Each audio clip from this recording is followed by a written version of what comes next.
আমাদের ভারতীয় জনতা পার্টির পরিবারের দেবতুল্য কার্যকর্তা এবং আমাদের এই বিধানসভার সুনাগরিক ভদ্রমণ্ডলী, আমি আপনাদেরকে আজকে যে শুভ মনোনয়নপত্র জমা দেওয়া, আমাদের যে সুসজ্জিত শোভাযাত্রা শুরু করার প্রাককালে 2 মিনিট বলবো, বেশি কথা বলবো না, অনেক বেলা হয়েছে, 12:30 বাজে। এখান থেকে আমাকে উত্তর কলকাতায় তাপস রায়, বিজয় ওঝা, পূর্ণিমা চক্রবর্তীর মনোনয়নও একবার যেতে হবে।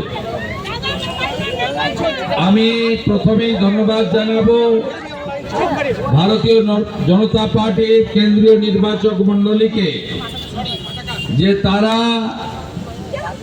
একজন আত্মনিবেদিত বলিষ্ঠ কার্যকর্তা, যিনি গত 6 মাস ধরে কলকাতা বিভাগে দিন রাত এক করে নির্বাচনের প্রস্তুতিতে পার্টির সঙ্গে থেকে কাজ করেছেন।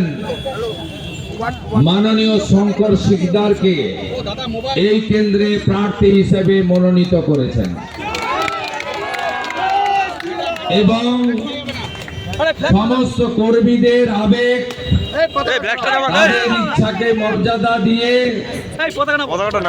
নেতা নয়, একজন আদর্শ কর্মী তথা সংগঠককে আগামী 5 বছর এই এলাকার গণদেবতা জনতা জনার্দনের প্রকৃত সেবক হিসেবে কাজ করার সুযোগ বিশ্বের সর্ববৃহৎ রাজনৈতিক দল ভারতীয় জনতা পার্টি শঙ্কর সিকদার মহোদয়কে দিয়েছেন।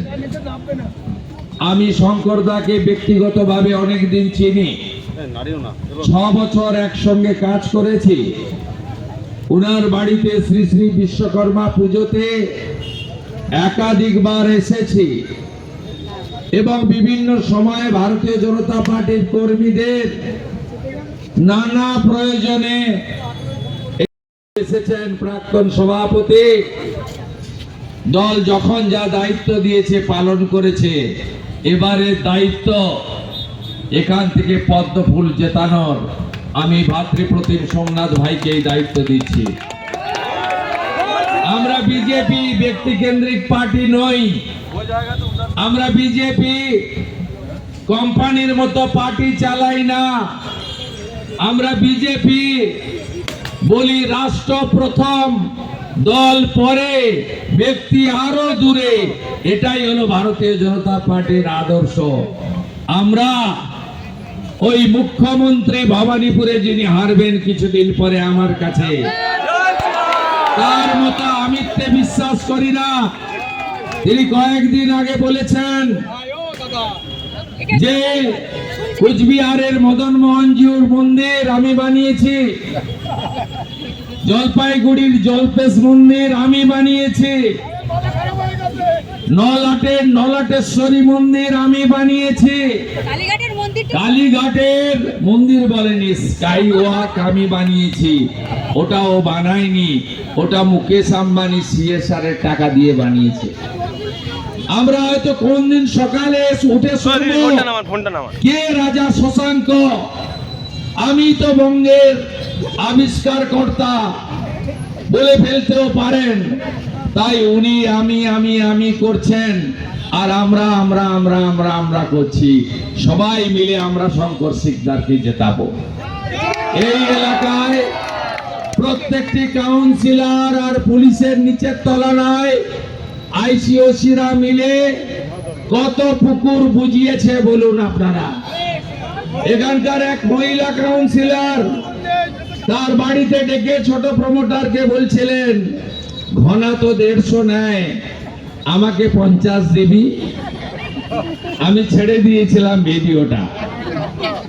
কাউন্সিলর বলল মানহানির মামলা করব। আমি 2 বছর ধরে অপেক্ষা করে আছি, কাউন্সিলরের দেখা নাই রে, কাউন্সিলরের দেখা নাই। এই গোটা এলাকায় একটা পুকুরের অস্তিত্ব নেই, আর একটা পাইপের নাট বল্টু লাগাতে গেলেও বলে আমাকে কিছু দিবি না। এদের তাড়াতে হবে। বাংলা বাঙালির শেষ নির্বাচন এই হিন্দু হোমল্যান্ড দিয়ে গেছে ডক্টর শ্যামা প্রসাদ মুখার্জি, স্বামী প্রণবানন্দ, মোহাম্মদ আলী জিন্নাহ চেয়েছিল পাকিস্তানে নিয়ে যেতে 1947-এর 20 জুন। এরা আমাদেরকে বাঁচিয়ে ভারতে রেখে দিয়ে গেছে।